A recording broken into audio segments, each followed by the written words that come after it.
Austin Rugby fans, it's time once again for your favorite rugby podcast, both in video and audio form as always, so you can see our smiling faces or not look at our smiling faces, whatever you prefer. We don't care. What a great week it has been. Lots of excitement.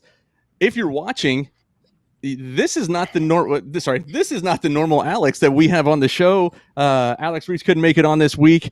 We had Bradley Yandel earlier in the season. Brad has unfortunately moved away. He moved to Nashville, so maybe we'll bring him on, once more before the season's over. But I do miss Brad. He's a great one. But we have replaced Alex Reese this week with another great Alex, a new AG rugby fan, a new resident of Austin, and of course by the jersey he's wearing, which is very red. And for those who are listening, it is a Welsh jersey. We have coming all the way from the Welsh region, Mr. Alex Kaupa. Alex, welcome to Austin, man, and welcome to the podcast for the first time. Thank you very much. It's a pleasure to be here. Yes, I come from Wales. My family are Welsh. I went to school in England, so I don't have a Welsh accent. Don't let that fool you. No. I'm from a place, a little town called Neath with a proud rugby history, and obviously because I'm Welsh, there's like three things Welsh people do: we sing, we drink, we play rugby. I've been lucky enough to do two of those things on a vaguely professional basis. So, and that'd be singing and drinking, right? Exactly. Yeah.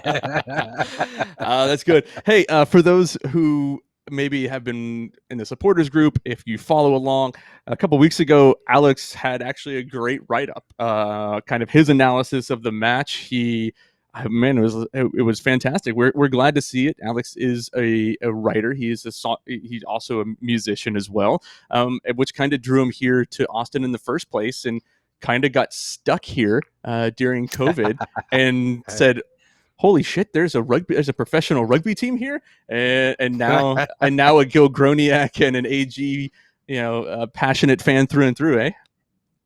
Absolutely, yeah. So I met my wife. We were both working on ships at the time. I met her in Hong Kong, and her family are based in Austin. Oh, nice. Or half of her family. So I ended up marrying her last August, and so I'm now here in Austin. But yes, so I already had a strong opinion of Texas as a rugby place because my dad worked with an American gentleman, a Texan. Okay. This would have been early 90s, and I'm so embarrassed I can't remember his name. If there's any Texan rugby fans who are watching this who know of anyone that worked in London for a company called Airborne Express, please get in touch. It'd be great to catch up. He was a big dude. He was like 6'5", 260. Wow. And he said he played eighth man for Texas. I don't know whether it was Texas State or University or something like that. Interesting. But at the time, I was so addicted to playing rugby and wanting to learn everything about it. It just blew my mind that it was in the United States, in Texas. Yeah, exactly. And Texas obviously there've been so many great American players over the years that I think the rugby world is more cognizant of American rugby than much of the American public, which is an interesting dynamic. That is interesting. The rugby fans love it, but the great try that America scored against South Africa in the World Cup, 2-3 World Cups back, it's one of the greatest tries ever seen. I could wax lyrical about that score. In fact, I saw Todd Clever at an AG's event earlier, or was it last year? It was one of the last matches of the last season. It was the only game that Austin won, and they had an official fan viewing in a bar on. Oh yeah. It was 5th Street or 6th Street. Green Light Social. The Texas Cup win over Houston. Still exactly. Still the Texas Cup holders. By the way, for anybody in Houston that listens, it still stays here. It will stay here for at least another year and beyond. So we said that on the last podcast as well. Exactly. So I saw him in the bar, and it was I had to stop myself from kind of fanboying and going, that handoff, that was amazing. Yeah, the stiff arm. Oh, what a stiff arm. So I mean, there's so many. America's got building quite a nice amount of history and folklore on the international scale. Gilgoniac was obviously the flyer in that game, Yeah. but Carlin Isles in the sevens team, yeah. and the guy whose his Twitter handle is Speedstick, and I can't remember his name. Is it Perry Baker? Perry Baker, and so speed kills. Yeah, the sevens guys are. There's been some talk recently of them, coming into MLR. There was discussion of if Carlin Isles would go to any team, who would he go to? And I said, well, Texas, of course, because if people remember back to what was it, last year, beginning of the season, or right at the beginning of like the Austin herd, before the AGs came in, before Gilchrist came in and purchased the team, Carlin Isles was at our combine, and we had some great conversations with him, and I think he's got some ties to Texas, so we'd love to see Carlin Isles come here and show off his speed skills and everything. Hey, Alex, a lot has been going on. Last week had, unfortunately, our last home match of the season for the AGs. We're 5 weeks left in the season. We've got 4 games remaining, but Toronto, who we had never beat. We'd lost 2 matches to Toronto. Always a tough team. Came down here, and I can be honest. You're at the game. We had the supporters group tailgate party ahead of time. You haven't been around that long, but you've been around long enough to know some of the history. It was the most attended Austin rugby match in the history of the franchise. I can tell you, it was. I don't know how it came across on. I know somewhat how it came across on television, but it didn't come across the way that it looked like in the stands, because you can only see one side of the stadium. You don't really see the tri-zone, which has people sitting all through it, and of course the side where the cameras are on, it was actually hundreds and hundreds of people that were sitting over there too. So I didn't get a final number, but I'm going to say it was at least 3,500 people that were standing around in the tri-zones and in the stands. And I can tell you, it was loud. It was a raucous environment, and I loved it. And it was great to see just the overall excitement that people have for AG rugby and rugby in general. It was Pride Night, great stuff. And there was a great game, for us as well. Exactly. It's all set up so beautifully. It's Stronghold Bold. So I have seen. Oh, who said that? Is that yours? Me. Yeah. Oh man, hold on. Let me write that one out. Stronghold Bold. I love that. Stronghold Bold, because I think 4 or 5 home games. Not all but one of the home games this season I've been to with my wife, and we dragged different people and friends down along, and they've all said they're completely, without knowing anything about the game. The experience, having the One America circuit, world-class facilities. The stand is great. It's with COVID and the social distancing, there always seems to have been enough people to make it a good atmosphere and a good crowd, and we saw it get busier and busier over the season. But the product on the pitch has sold it as much as anything else, really. Yeah, I think so. I think the quality of play, what people have been doing, has been fantastic. Obviously, we lost the first 2 games of the season by 1 and 2 points, basically, which was unfortunate. A couple questionable calls in the San Diego match cost us, especially at the end, where a former Austin rugby player had a very cynical foul, Mr. Travis Larson, if you're listening right now, brought down the ball as we were literally getting ready to cross the try line. And for some reason, we didn't get a penalty try. Still kind of bitter about that one. But anyway, great match overall. Obviously, we had talked about it leading up to it. Toronto not having the best of seasons. They've had a tough go of it, right? They've had some injuries that they've been plagued by. They've been playing in Georgia. They haven't been playing at home. They're sharing with ATL at Life Field over there in Marietta. But, honestly, the game started off, and, really, Toronto kind of came out quite well. They did well to get good ball movement. They got first points on the board, and I can honestly tell you, Alex, I was a bit concerned when they kicked those first penalties a couple minutes into the match. I'm like, this is going to be one of those matches. We continued to attack, and in the first couple phases, we just kind of seemed to have the same plague of shooting ourselves in the foot inside the 22, inside the 5 meter. Like, I wish I had a statistic on our conversion percentage inside the 22 and inside the 5, because it The seemed red as zone, though yeah. our red zone attack every single time, it was a knock on, it was a penalty, it was something. Like, we just had so many missed opportunities early on in the match, and I think that it gave Toronto a bit of hope. Yeah, exactly. I think. Well, firstly, I mean, the thing that really excited me about the way we started was the previous game. We were so excited and fired up, and there was no patience or calmness, because you don't win matches in the first 20 minutes. No. And what I really liked about Austin against Toronto was we looked calm, we looked patient, we looked like a boxer that was ready for 12 rounds and wasn't trying to get anything done in the first opening rounds. So yeah, there was still the frustration. The frustration with Austin is the last game, for example. It was such a success. So many wonderful things happened, and it was such a feel-good factor. But there were still so many little mistakes. It could still be so much better. And it's people, you yourself and myself, we pick the bones out of these things and we say, "Oh, this was frustrating." Yeah. We nearly scored 50 points. I know, right? That's the thing. So we go into it.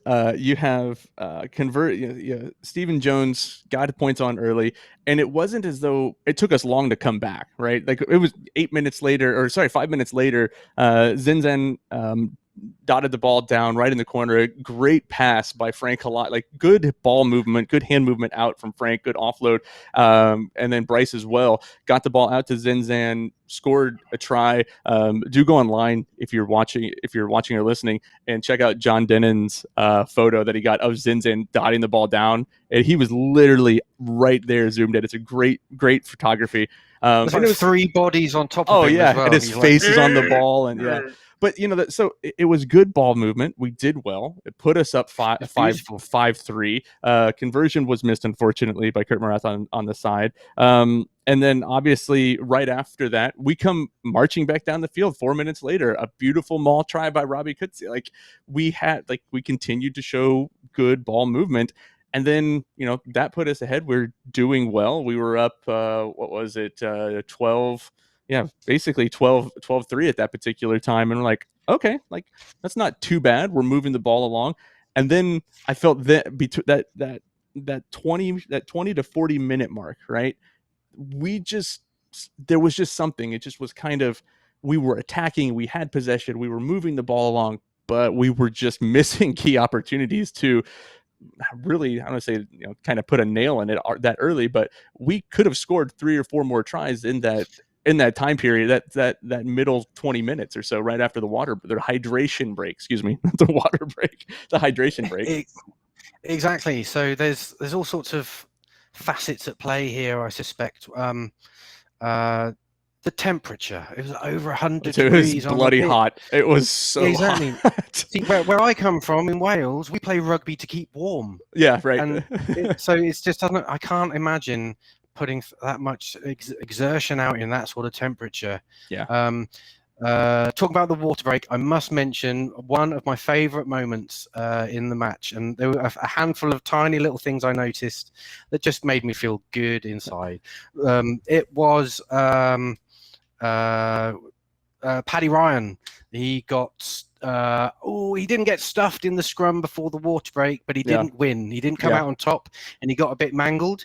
And then they had the water break, and I could see him kind of looking really angry and annoyed and simmering for the whole water break. And the scrum that restarted after the water break, boy, did he get his revenge. He had been simmering all water break, going, just you wait until I get back in that scrum. Yeah, exactly. And just, made a bit of a mess out of him. Just a tiny little sort of subplot that I found very, very amusing. But that's how you deal with. That's how you deal with getting beaten in the scrum. You get back straight in it and turn the tables. It was unfortunate about Paddy too, because he did go out injured.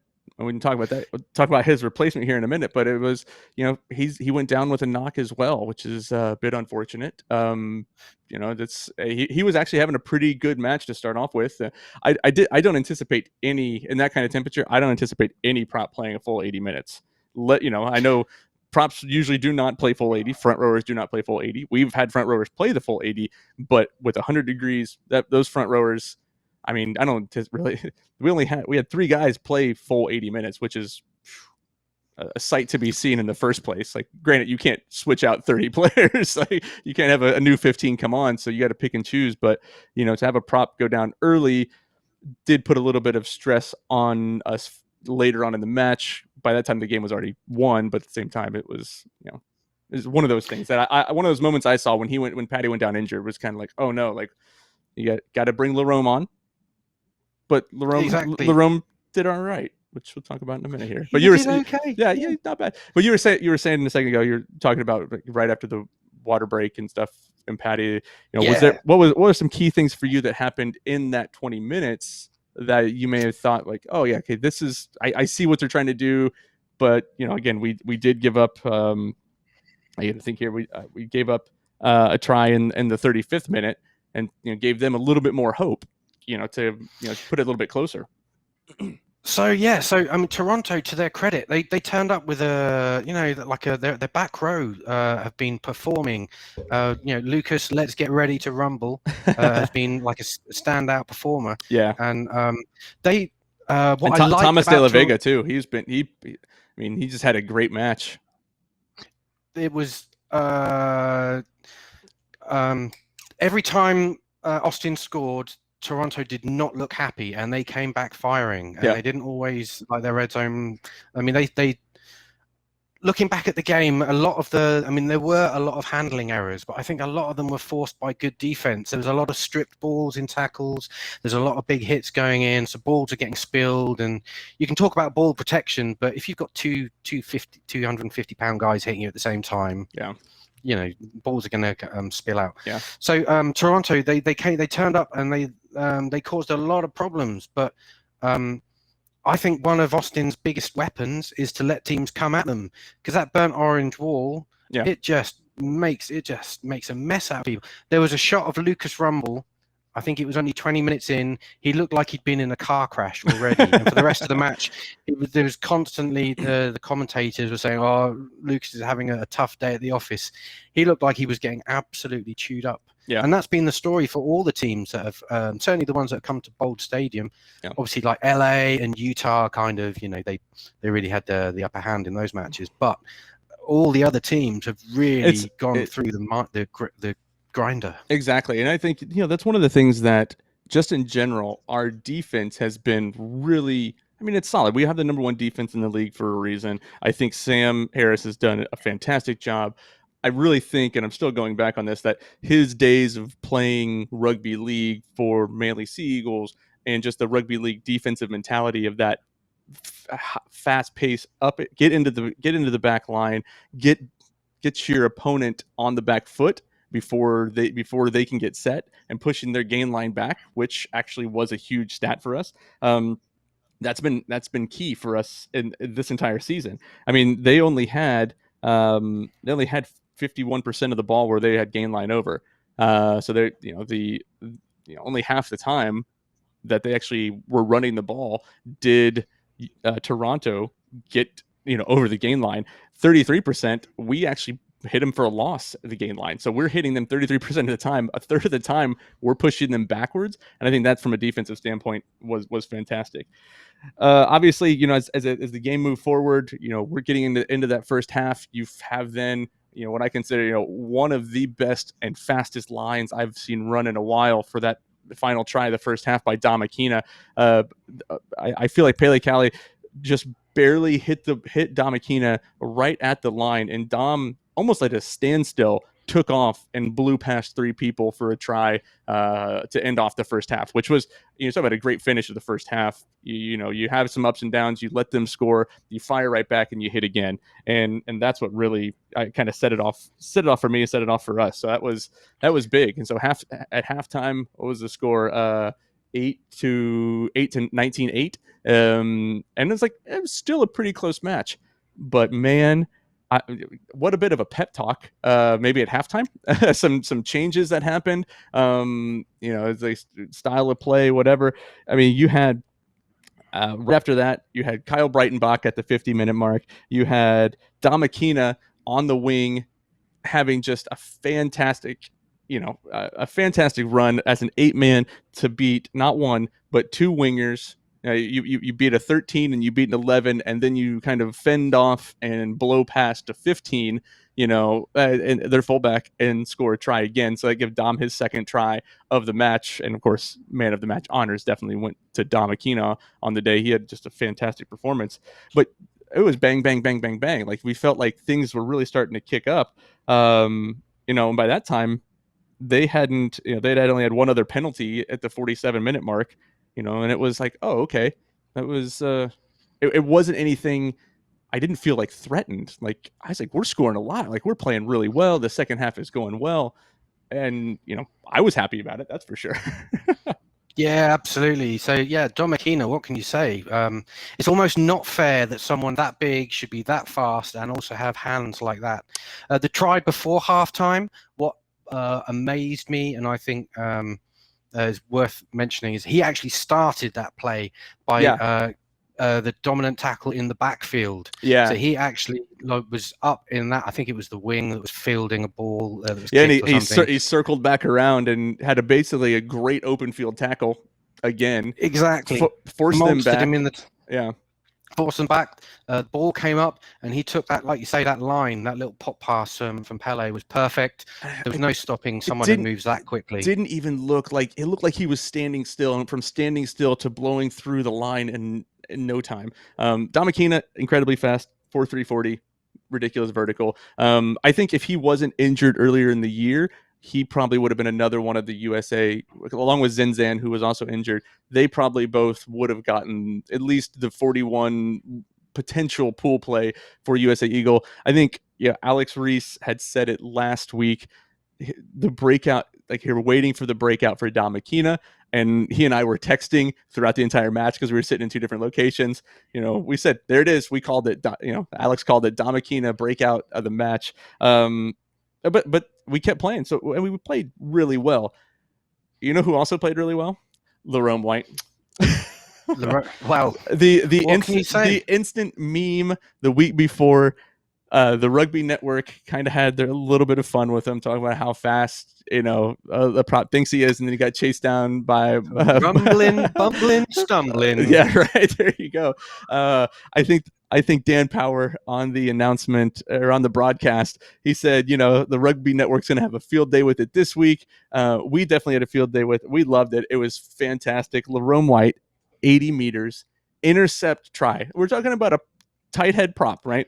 80 meters, intercept try. And there were some photos that were taken by Mr. John Denon that, again, didn't even touch. It looks like his feet weren't even touching the ground. He was just floating on air. And I believe that one of the doctors, the performance guys who does a lot of the tracking, said that on the day, Lerome White had the fastest miles per hour on the pitch with that. Right. Because he had the most open space. And I tell you what, he was cooking. And people who were saying that he 80 meters try, he wasn't touched until like the last 5 meters. And you had a center, and you had their 14 chasing him down. Like, and that was no small task to get through there, because again, it was 100 degrees on the pitch. It was 100 degrees. So this was the 63rd minute. He'd been on since about the 23rd minute. Yeah, 23rd, 24th. So he'd been playing. 23rd, 24th. So he'd been playing. He'd been scrummaging. He had been making himself known in the tight. He had not been gently leaning on rucks and conserving his energy. Yeah. So in 100 degrees heat, you've got a 270-pound guy who, if you look at the intercept as well, it's so brilliant. Perfect. He read it. Yeah. It's almost one hand, casually, doesn't even break stride, and he's off. You can see his shoulders relax like a sprinter. It's like he's been coached by Michael Johnson. That man was shifting. Yeah. And like you say, they didn't catch him until the very end. And what do you do when you catch him? The guy's 270 pounds. Even if you do catch him, what are you supposed to do? Oh, the one guy, the center for Toronto, I think it was Stephen Jones. Like it looked like he was riding him like a surfboard or a bodyboard, like into the try zone. I think everyone knew by then. I tell you what, it was a great try, and shame on every single Besides Mr. Alex Corbacero, who gave him the Gillies try of the week because Corbacero is a prop and he knows better. It should have been the number one try of the week in MLR. The Rooney try that they gave for try of the week was, Appy, like he moved through some defenders, but basically the Atlanta defense was standing still on that try of the week. Lerome White, 80 meters, try of the week, should have been on everything. Don't even question it. Come on, people.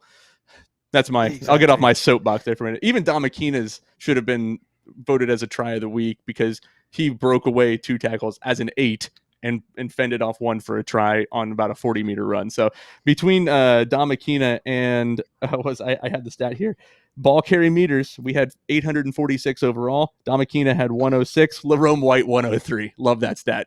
Tight head prop at 103, pushing the limits there. Exactly, and so I played my rugby at hooker, and I played for about 20 seasons back home in the UK, very low grass level rugby. But the last 5 seasons I played out in the backs, and I realised that once you take away scrummaging and rucking, rugby is easy, which is why when you see someone like Lerome White do all that scrummaging, do all that rucking, and still put in 103 meters in 100-degree heat, that's crazy. How many? While we're on the subject, though, I'm so worried that Hugh Roach's try is going to get overlooked because it was all so beautiful from broken play. If you look at it carefully, he knows the cover's coming. He gives a little dummy inside pop and then a goose step to give him the space to pop in at the corner. Yeah, that was a good number. That was a good 30, 40 meters on that try too. Let's see, what did Hugh Roach? Exactly. Hugh had, so he had so the Rome's 103 meters were on 5 carries. Hugh had 53 on 3 carries. Those are some big numbers from your forwards. Exactly. So going back to, if we're going to be really fussy, because this is a very good Austin team. Yeah, it could be great, and I think you and I are both we're supporters and fans, and we want to cheerlead and everything. But if we're going to, and just the frustration of being critical, only 1 try was scored by a back. Yeah, and Zinni's try was a forward try. He had to put his head down and push to make that score. Exactly. Robbie Coetzee had his try, and then you had and Kyle Breitenbach. As you're saying, beautiful I'll jump in. From Marath. Kyle had a fan. I mean, that was as flat as you can get.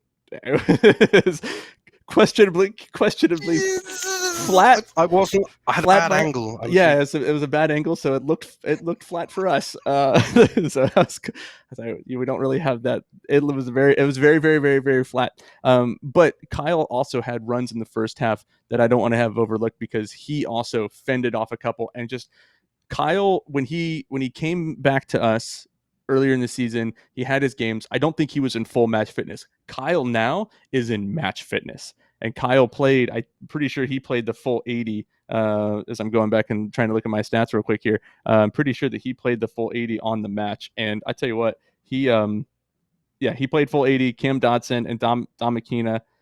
Well, actually, I didn't realize we had 5 people. So Kyle Breitenbach, Dom McKenna, Kurt Marath, Connor Mooneyham, and Bryce Campbell all played the full 80. That's a force, especially when 3 of them are your forwards. But Kyle had I think that he was just solid on the day. We'll get overlooked by other things, but I think his performance, his fitness is doing really well. So but going back to Hugh Roach's try, like you said, it was for people like, oh, he was offsides. Like, it was actually broken play. Like they had broken away. So there's he was retreating, and he just read it right. Like he's like, well, we're all retreating, and that comes with knowledge of somebody who's been playing for a long time, who's played at the high level Super Rugby. And he came on, unfortunately for Robbie Coetzee, who will be out this week because of concussion protocol. So Robbie did get knocked out. He was HI. We don't have an HIA protocol in MLR, which I think will change for next year. That question came up in the San Diego match as well. That's controversy right there. So with that, he will be out this week, which brings in the returning player, Mr. Brendan Rams. Again, we'll talk about those here in just a few minutes, but yes, I think Hugh had a good game coming on. Like, he played, solid 37 minutes, and had some good runs. Had some big hits. Oh my goodness, He had a hit on one of the guys, and I just felt like I want to say it was on Lucas Rumble, if I remember correctly. But one of the loose forwards, I have to go back now. One of the loose forwards picked the ball up, and Hugh Roach absolutely murdered him. Yep. For better terms. He was really good in the first couple of home games that I saw him, because I remember thinking I wasn't quite sure about whether I preferred Coetzee to him. Yeah. And then Coetzee has just been outstanding. But all action, and clearly Mr. Roach knows what to do with the ball in hand. It's actually a good piece of redemption as well, because Austin had an attacking line out just before that play, which miscommunication, tiredness, whatever, it was all a bit of a shambles. Yeah. It was an overthrow and the opportunity was lost. But literally a minute later, in fact, you might well have been kind of tracking back from that line out when the ball popped up, and boy, did he take advantage. Yeah. Again, I know he didn't play the full match, but in that heat, after all that scrummaging and all those big hits, to be able to show a turn of pace and to beat a winger, brain, to know that you've got to try and distract the guy, to try and keep him off your tail, to buy the space to go in at the corner. I was up and dancing when I saw him. Yeah, I mean, he threw a bit of a dummy, which really helped out there too. So it's like, he like kind of looked back. You could see him go, okay, do I have support? And then took off. Yeah. Honestly, on the day, it was a solid performance. I am little bit disappointed in two tries that we gave up. One in the I'll have to go back and look. One in the Tusile try that we gave up in the 35th minute. They had a bit of an overload, but I think Bryce Campbell bit in a little too early and didn't stay flat out, and it's kind of a wide open gap. You could have drove an 18-wheeler through that. Excuse me. Mm-hmm. And then I think the last one for me, the Lesage one was a good try in the 70th, but in the 78th when Richardson scored, it was a good try for them. It was good ball movement for them, but I feel like we just got, again, overloaded on one side. Tackling was a little bit off, and it wasn't really. I don't know. That was just my opinion. It was the last one was the best backs move of the game. It was beautiful from the set piece first phase with the looping round to the left. It was just a joy to watch. But I mean, at that point, the game was won. Tired legs in the heat. I think everybody was tired because I think Richardson came on. I want to say.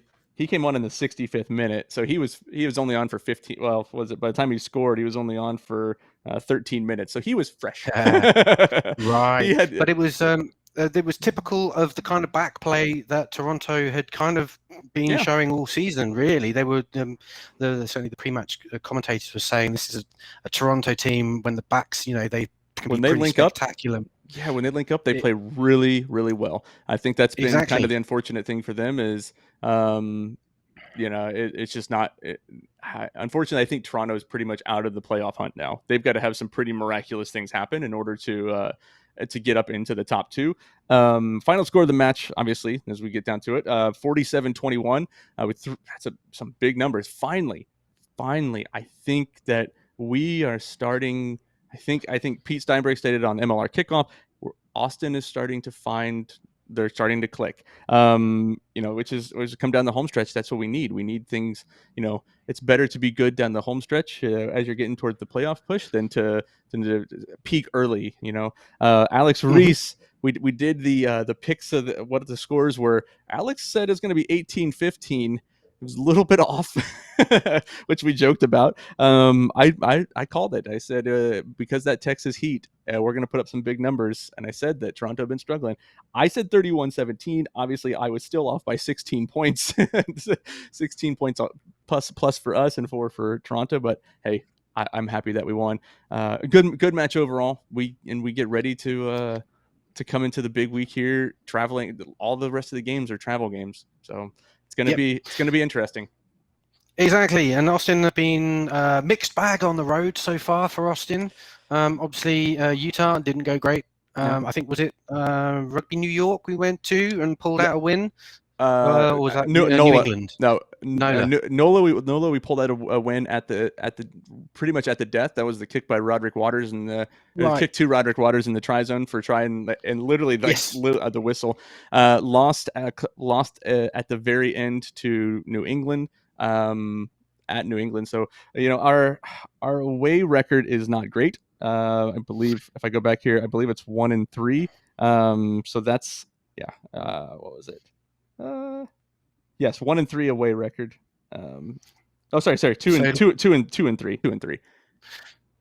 So it'll be interesting to see how we get on with this the road stretch. I think, like you say, we're not playing well. Yeah, we're not playing as well as we can do. There's so much room for improvement. Yeah. The fact that we are almost putting 40 points on good teams, we're not.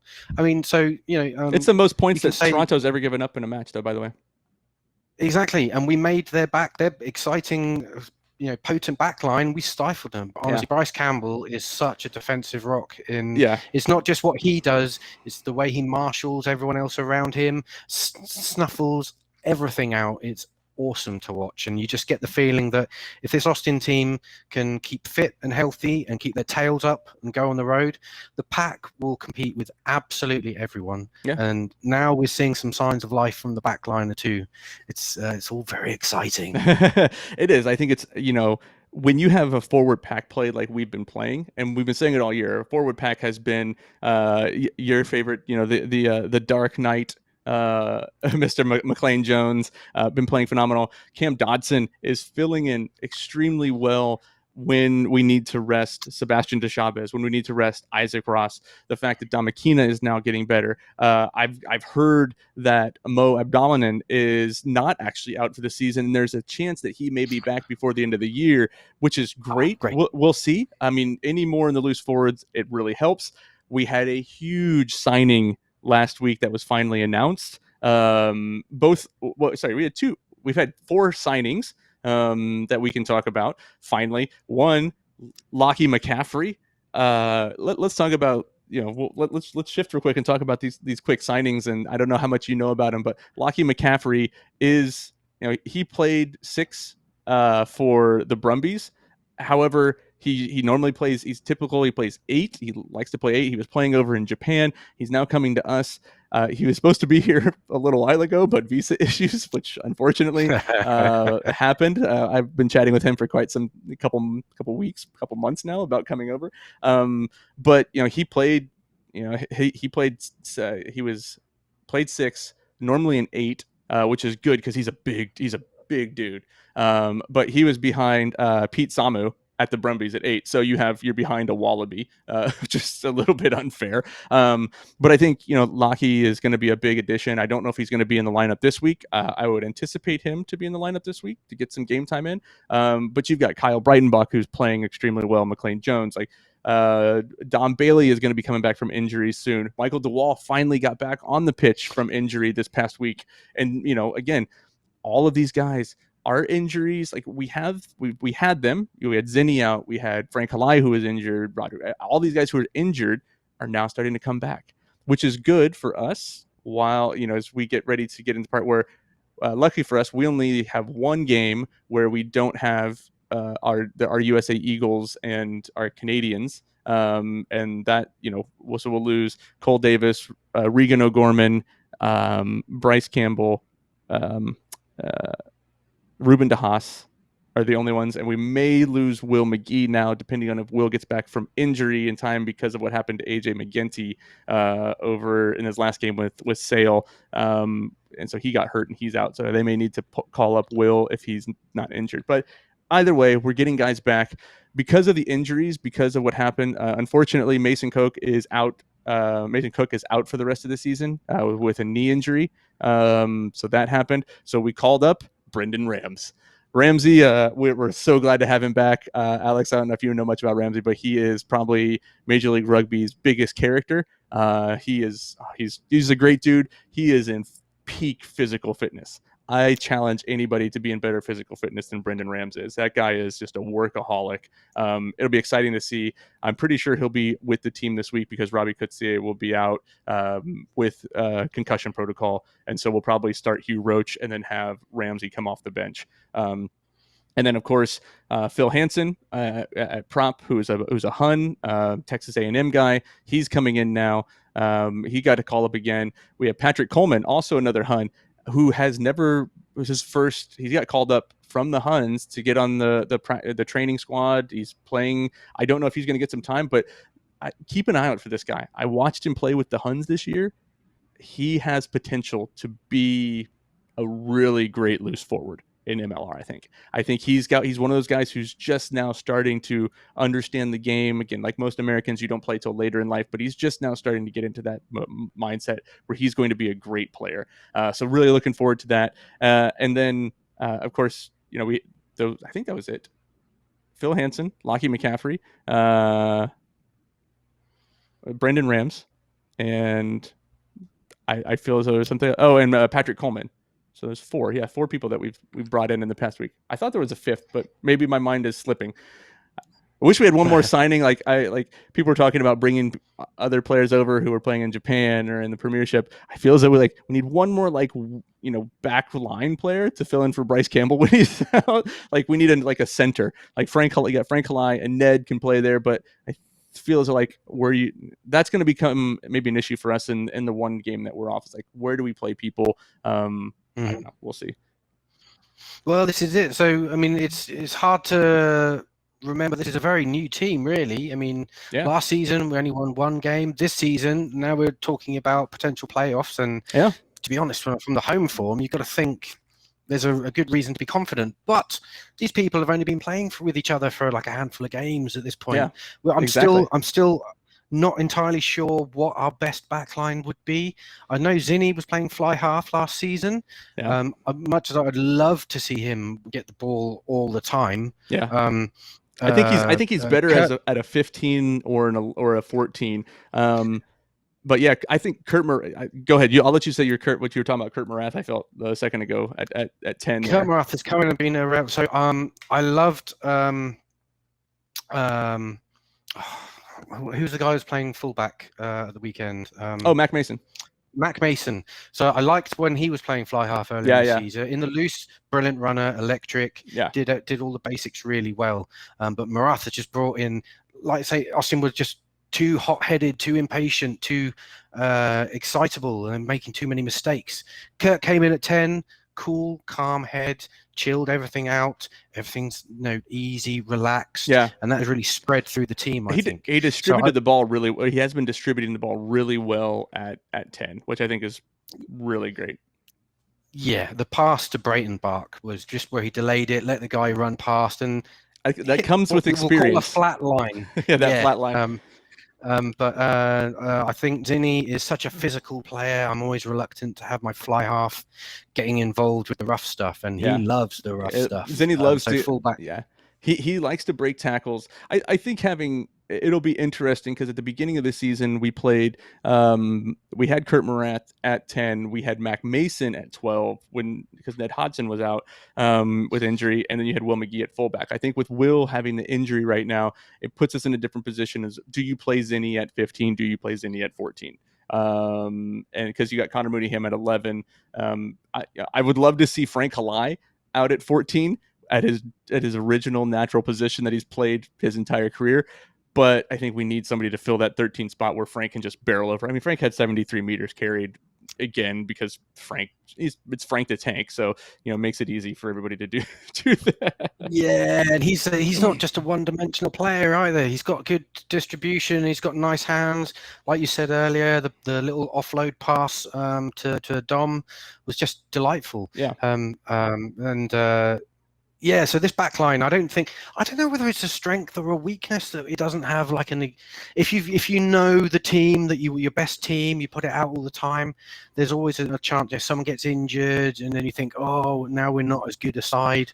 When there is that fluidity and that kind of, people are competing for different places and options, I think sometimes it brings a heightened sense of focus and concentration because people aren't relaxed into that settled, I'll definitely be playing 12 or anything like that. So I think it's a strength as much as a weakness. And there's a lot of competition. I mean, you've got Roderick Waters who, again, he's still there. I think he has had a bit of a knock, and which is why he hasn't been on the pitch. But when he gets on the pitch, he's just a threatening runner, and he barrels over people. So, right. So obviously this week coming up, we've got Seattle. Last game, we put up 42-15. They came down here to Austin. We put a hurt on them. Seattle's changed though in the past couple weeks. Like I don't think it's the same Seattle team that we played when they came. They've got a new coach, which is the former coach for who was going to be the coach for Dallas. So they're kind of settling around that. The form for Seattle, they've lost 4 in a row, but they have lost close matches. It hasn't been a blowout. They should have beat Utah at the very end there. But I think Seattle, we've never won in Seattle. It's a big road trip. It's a 4-hour or 3.5-hour flight up there. So it's a long trip to get up there. So I think that, there's a lot of, Seattle's a good team. I think they're starting to change things around. They're getting things organized for them. We need to win, and we need a bonus point win. And that's just kind of how it is. Exactly. So Seattle, 2-time champs not so long ago, lost the coach. I don't know if the personnel has changed hugely. So we're still looking at a very good team that's perhaps a little bit rudderless. Yeah. I think at home they're going to want, and like I say, they're probably frustrated as hell at the moment for having lost so many close games. So it's going to be a big challenge. Starfire is a hard place to play. It's a tough place to play. So that's Also, I don't know what the weather's going to be like, but you one never of the know. things I'm really curious to find out about this Austin team is obviously heat and sunshine, hard grounds, wonderful, beautiful, no problem.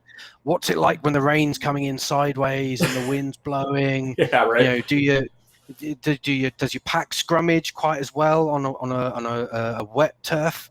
And turf too. Actually, like AstroTurf, like it's not or sports turf or whatever it is. It's not grass. So.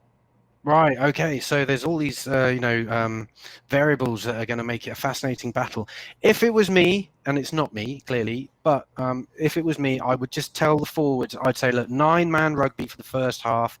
Let's batter them. Let's see what they've got. Guaranteed they're not going to be bigger than us. Guaranteed they're not going to be tougher than us. Yeah. Because no one is. Let's get all those dry. Let's have the attacking line outs. It's almost, you bet your house on Austin driving over from the line out. We hope so. 9-man rugby for the first half, see how it goes. Like a boxer would just sound someone out in the first couple of rounds. Just see what they've got. Don't show your don't play your cards all. Yeah, exactly. But Austin are in that beautiful position where their pack can just mix it with everyone. They'll fly around in the loose as well. The back row will just be everywhere. Yeah, I think 9-man rugby to maybe build a comfortable lead for the first half, and then the second half, going at half time, have the chat, understand where their weaknesses are, what's good, what's not good, and do more of the same. But my fear is that this Austin team will just be too eager to try and put on a show with the backs when it should be a case of we've got the forward platform. The forwards win you games, the backs decide by how much. Yeah. Let the big guys up front go to work, let them enjoy themselves, and the backs should get enough possession to be able to make things work in the second half and close out. Yeah, I think it's a good one for us. It's a good test. We still have the number 1 defense in the league right now. There's a lot of exciting things going on with that. We give up a try every 41.7 minutes. That's amazing, right? That's an amazing stat right there. Lots of great, exciting things going on. It's going to be a good match. You want to give a score prediction for us? Ooh, I know, right?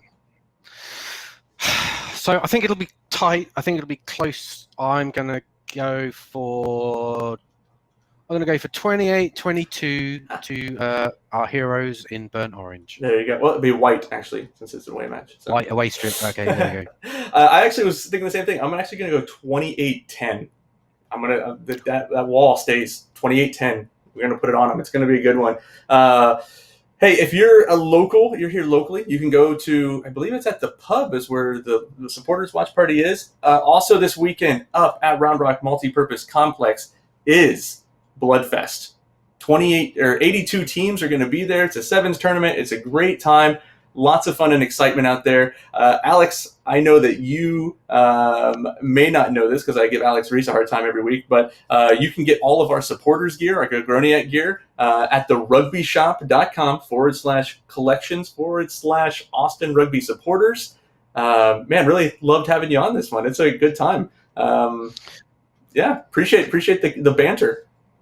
Thanks for having me. It's been a pleasure. Anytime you fancy a chat, if anyone else decides that they have other things that they need to be doing and you need a last minute call up, you know my number. We appreciate it. Follow us on Austin Rugby Supporters on all of our social media. We greatly appreciate it. Until next time, that's Alex Kaupa. Kaupa? Did I say it right? Kaupa. I'm Dustin Zaire, and we'll see you on the pitch.